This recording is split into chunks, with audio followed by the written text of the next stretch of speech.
Natalie So, and I'm here with the former ambassador to the Solomon Islands, Ambassador Victor Yu, who was stationed there between 2014 and 2017.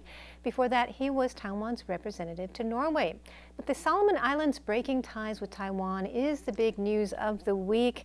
And Ambassador Yu, tell me, were you surprised at this news? Oh, yeah, of course, very much so. Particularly because I was there 3 years, and I actually have a very special personal sympathy for this country.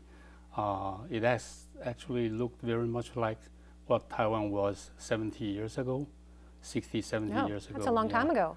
Yeah, so I kind of very quickly flashed back to my younger days and fit in my position there very quickly. So you were surprised because you thought ties were very strong. You didn't see it coming? Yeah, I didn't see it coming. There has always been rumors, but rumors, just it didn't realize there were politicians looking for China, actually hoping they can get some more interest for their country or for themselves, I don't know. But it didn't happen in the past because the majority of population appreciated Taiwan support and friendship very much. So we have very strong tie. We provide them with a lot of support in various fields. They can feel it. But with this new, with Manasseh Sagavari coming back to power, there's a totally different change. And a lot of parliamentarians and the task force wanted to switch ties to Beijing. So what do you think this means for Taiwan? How big of an impact is this on Taiwan's diplomatic situation? Yeah, of course, it's a very big impact on Taiwan, given that we had only 17 or 16 allies in the world. It having to do with Taiwan's international identity. We, as a diplomat, has the responsibility to safeguard our international identity as much as we can. But when it comes to a politician like Sogavare, it's really a big disappointment because he's a very senior, veteran politician. He knew Taiwan very well. This was not the first time that he betrayed on Taiwan. No. He did it before. In 2006, he actually came to Taiwan to apologize for his foolish act in sending a minister for finance to contact China. But that was the wrong time because Taiwan had a very strong relationship and cooperation with some islands, and people there would not accept this kind of change. So the wrong timing. He himself actually was very clear what Taiwan had been doing for them, particularly in the year 2000 when this country collapsed totally because of a internal riot. And it is Taiwan embassy was the only one left. All the other embassies actually evacuated. Wow. And we were there helping them to reestablish, to recover from the aftermaths. Wow. So every time when he met our political leaders in Taiwan or in Solomon Island, he would mention this story and his appreciation. So it was actually even more surprised when this specific person turned his back on Taiwan again. I actually didn't see this coming. Well, China is trying to lure allies in that region. They have now 9 allies, and we now have only 5. Yeah. What do you think of the ways that China is impacting that region? China has a deep pocket. Everyone knows that China is becoming, actually has already become the second largest donor nation in that region, second to Australia only. New Zealand is also very big. Taiwan was relatively small in terms of donation. we don't compete with Australia and New Zealand in terms of economic aid. We have a different focus. So what is Taiwan's contribution to the region? To the region, South Pacific. it will be not appropriate for me to Or Solomon make that comment. Islands. Yeah, in terms of Solomon Island, it's actually very comprehensive, from education, agriculture, health, and infrastructure development. People can feel this It's impact, really too bad. They're positive losing. impact. They're losing Taiwan as a big friend, right? Yeah, and we provide this assistance without any ulterior motives. It's just friendship support. Yeah, don't forget that Taiwan was on receiving end in international aid, economic aid, early years. In the aftermath of World War II, America is the main donor nation, Japan too. So when we established ourselves, I think we have the obligation to pay back. Based on that spirit, we provide this support to Solomon Island. Well, Solomon Islands was Taiwan's biggest ally in the region. Now, do you think they have the influence to influence the other 5 allies to also switch ties to Beijing? Are they that influential? Yes, I think this case will have some kind of impact. They are looking, but perhaps it takes a longer time for them to make a conclusion whether switching to China is a good choice.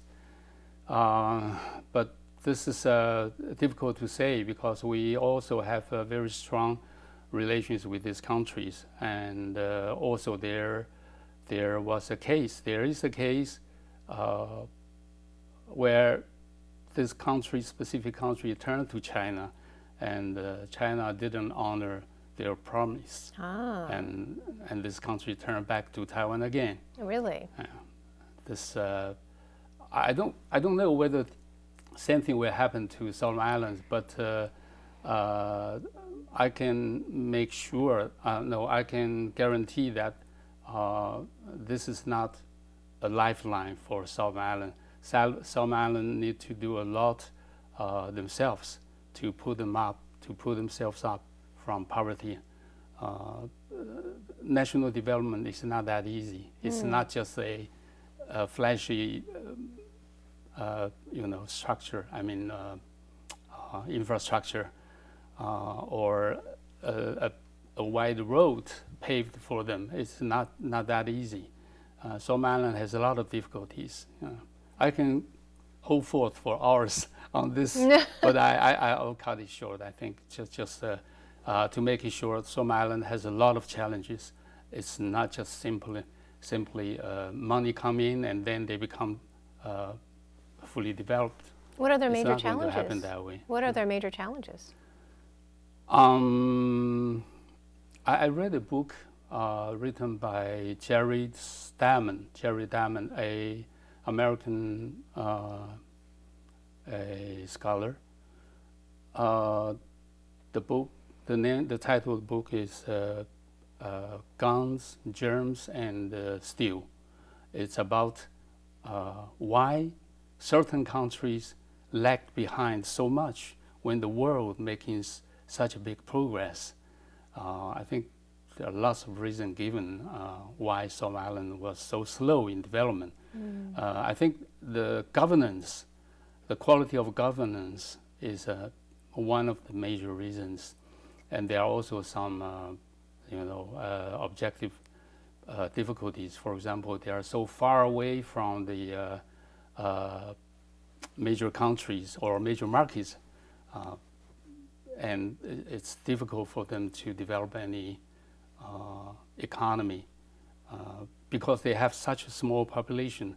They have to rely on market, but the markets are so far away from them, so it's economically not effective for them to do so. the cost will be very high. So they cannot compete with China or Southeast Asian countries.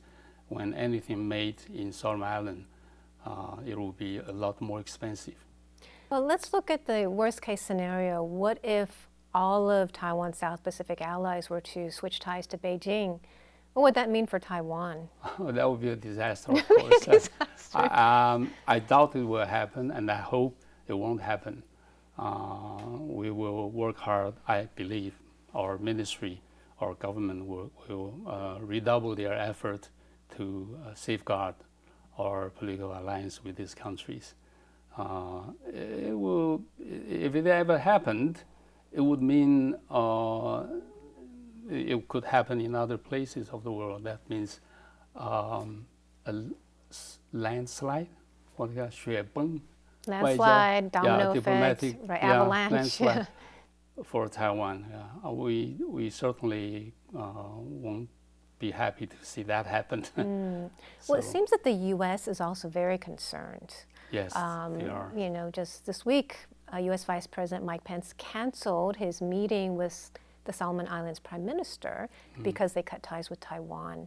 And U.S. senators are also trying to pass what's called the Taipei Act, which would strengthen Taiwan's alliances and would have the U.S. act against countries that are severing ties with Taiwan.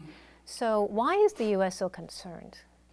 Firstly, it's a competition between the Belt and Road Initiative of China and the Indo-Pacific strategy.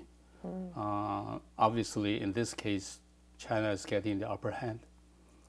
And that means China making more inroads into the South Pacific affairs, which is something the U.S. will not tolerate. We have a very strong traditional friendship and cooperation with the American government. And we are strategically, Taiwan is also very important.